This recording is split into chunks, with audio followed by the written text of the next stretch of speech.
Jamaicans are always raising and pushing the bar, literally. Joining us this morning, 32-year-old attorney at law, Rushaine Cunningham, who's licensed to practice law in count them, 1, 2, 3, 4, 5, 6 Caribbean islands. And that's amazing. He's here now to tell us more about his journey. Good morning to you, Rushaine. So good to have you here with us this morning. How you do? Hi, morning. Happy to be here. It's a pleasure. Are you doing well, Pam. home or are you in one of those islands that you practice? I'm currently in Antigua and Barbuda, sitting in my office. Sitting in my office because you've got 6, is that it? I have court right after this, so.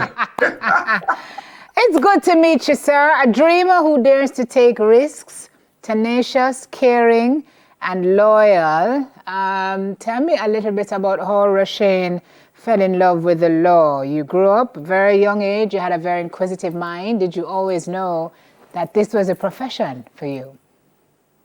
I think it started out in somewhere in primary school when I became a part of the debating society. And somehow, growing up, I was always very argumentative. And that is not a prerequisite to becoming an attorney at law, yes. But by the time I got to high school, I felt this passion that perhaps if I became an attorney, it was the best opportunity for me to impact change and to sort of affect policies that, in my mind, underpin a lot of the systems that govern how we operate in our private lives and in our public lives. Yeah, you say despite hardships, your childhood was a happy one, but you really lived in a situation where your parents sacrificed everything to give you what you wanted. Tell me a little bit about that upbringing and that dynamic of them. Your dad was a factory worker, your mom was a seamstress who worked from home. How difficult was it for you to realize this dream with their support? Couldn't have been easy. It wasn't easy, but they were always very supportive. And the truth is, even though my financial constraints were a reality growing up, I think they took on the burden to ensure that I didn't feel so much of the negative impact of growing up in poverty. And they certainly made all the sacrifice that was within their power to elevate us as a family unit out of that situation. And so I'm really and truly indebted to them for the sacrifice that they have made. Yeah, Jamaica Energy Partners is also a big part of your story, Rushaine. Yep. And they continue to be. Really? They're absolutely great corporate sponsors. I am still so good with a lot of the folks at Jamaica Energy Partners. They usually do annual scholarship events, and I attend sometimes to give speeches, etc., and to just be a part of the paying it forward, the work that they continue to do in the community and across the nation. And the role of Campion College in your life, you say that's where your ambition was just solidified. You knew, you knew before then, but I guess Campion kind of put a stamp on it. Talk to me about it. It did. It certainly did. I think by the time I was at Campion College, it was a battle between either journalism and law. And I think I had a teacher at Campion who encouraged me at the time to go and write for one of the teenage newspapers. And I did that for probably 2 years while I was in high school. And in the process of doing that, I was certain that, I think law will allow me to have a greater impact and to affect greater change. So yes, Campion really did provide the environment for me to confirm what it is I wanted to do going forward. Yeah, and at 19, that epiphany that you wanted to have, a business that operated in different areas of the region was very much alive and well. So you knew even from then that this was the path that you wanted to pursue, but you didn't want to just stay here in Jamaica. You wanted to branch out. What was the catalyst for that dream of going region-wide? I think it was just divine purpose. And I say that without jest, because I cannot tell you even today how it is that I came to this grand epiphany that I wanted to have a pan-Caribbean practice.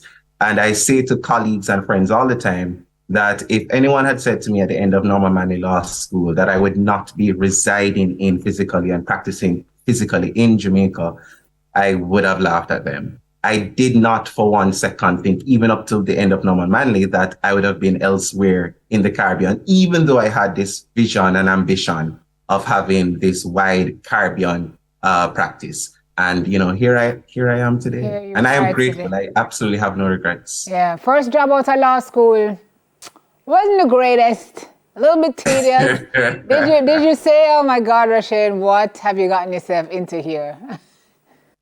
Well, the fortunate thing for me is I did stints in law firms even whilst I was studying, and so that gave me the exposure to the reality of not just law firm life, but the reality of practicing law and dealing with the courts generally. So by the time I got into practice, it was like, okay, I am here, but where else do I want to go? And what kind of career do I want to shape for myself? And I think a lot of young attorneys graduating school, the job market being so difficult, these are questions that they're always asking. What is next for me, and how exactly do I want to shape my career? What are the areas I want to focus on? And what is the kind of life that I want to build for myself? Yeah. So you initially moved to Antigua and Barbuda to accept a 2-year job offer. You're still there. Yeah, not come. Yeah, don't come home, Rushaine. What's happening? No, I laugh because when I just moved to Antigua and Barbuda, I met some good friends, and I kept on saying, I'm not so sure that I'm going to be staying even 1 year. And I remember, I think I moved there like April of 2016. And I remember I went to lunch once with a colleague, and I said, I think by September I'll be out of here.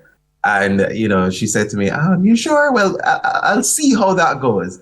And here I am almost eight years later. Yeah. And I don't know, I really have no regrets, so Simone. It's just interesting to see how, life has pretty much orchestrated itself and everything has fallen into line. Yeah. So you're based there, and then you travel from there to the different locations that you practice. Is that how it works?